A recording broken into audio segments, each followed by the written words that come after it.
Voilà, quatrième enregistrement. Dans cette vidéo, nous allons voir comment faire nos premiers pas dans Rockrail. Alors, je vais le fermer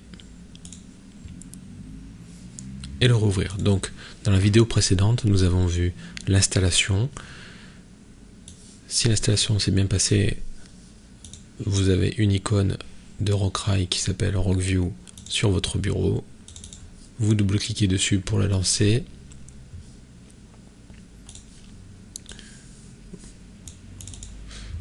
Vous avez cette fenêtre qui apparaît. À partir de maintenant, nous allons ouvrir l'environnement de démonstration pour faire nos premiers pas. Donc vous allez sur Fichier, Environnement de travail de démonstration. Et là, Rockrail va charger un plan de réseau déjà fait et configuré. Vous pouvez voir apparaître des fenêtres ou des blocs qui correspondent ici à des voies de service. Et ici, nous avons une gare. Et là, une boucle de retournement. Vous voyez ici des signaux. Vous avez des aiguillages. Et vous avez les ronds verts qui correspondent à des points de détection des trains. Bien sûr, ici, comme c'est un environnement virtuel de démonstration, on les simulera en cliquant dessus.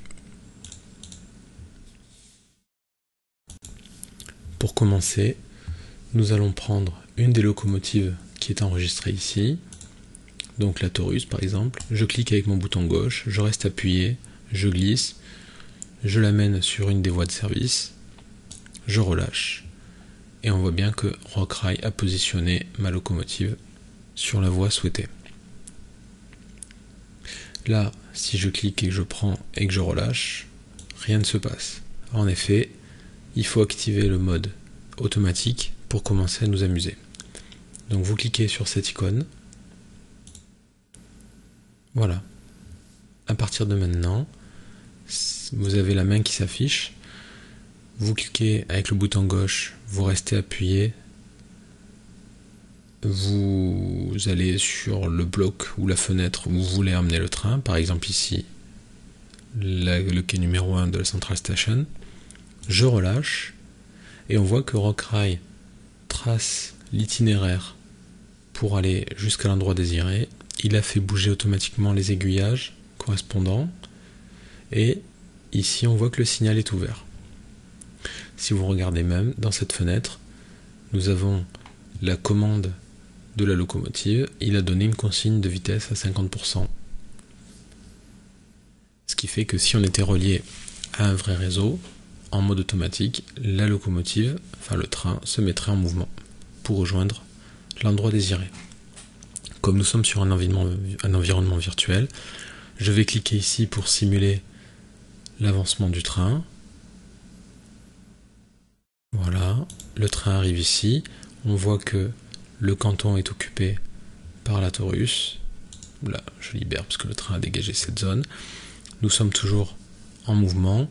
Et quand le train va arriver ici au bout de la voie, au niveau du heurtoir, c'est-à-dire qu'il va actionner ce détecteur-là de présence, Rockrail va donner une consigne de vitesse à 0 pour arrêter le train, va libérer ce bloc et va libérer aussi l'itinéraire.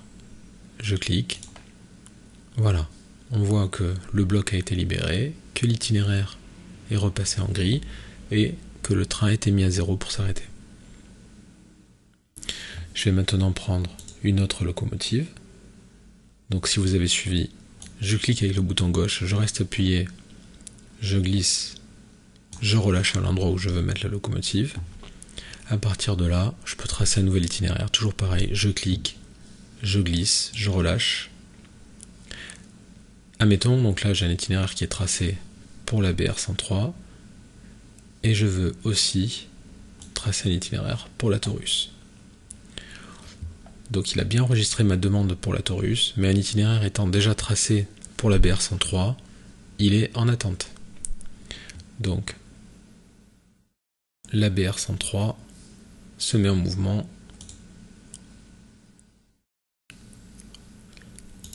Voilà.